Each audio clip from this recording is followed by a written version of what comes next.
ওপার বাংলার অভিনেত্রী অপরাজিতা আঢ্য।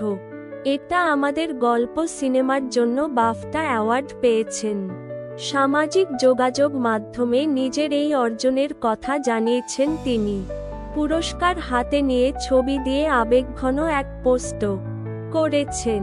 একটি ছবি পোস্ট করে তিনি ক্যাপশনে লিখেছেন, এই পুরস্কারটি পাওয়া শুধুমাত্র আমার কাছে একটা প্রাপ্তি নয়, আমার কাছে ভালোবাসা, বিশ্বাস এবং সবার আশীর্বাদ।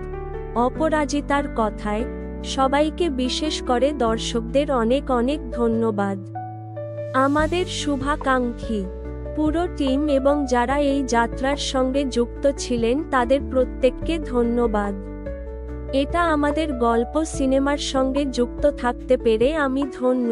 অভিনেত্রীর ভাষ্যে, আমার আন্তরিক ধন্যবাদ পরিচালক মানসী সিনহা এবং প্রযোজক শুভঙ্কর মিত্রকে আমার ওপর বিশ্বাস রাখার জন্য।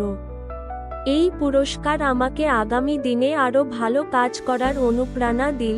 উল্লেখ্য, এটা আমাদের গল্প সিনেমায় শাশ্বত চট্টোপাধ্যায়ের বিপরীতে অভিনয় করেছিলেন অপরাজিতা।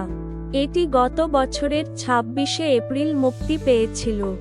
এই ছবির মাধ্যমেই বাংলাদেশের অভিনেত্রী তারিন জাহান টলিউডে অভিষেক করেন।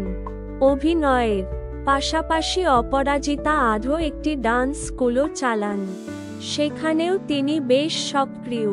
গত কয়েক বছর ধরে তিনি একান্নবর্তী চিনি র মতো সিনেমায় বৈচিত্র্যপূর্ণ চরিত্রে অভিনয় করে দর্শকদের মন জয় করেছেন।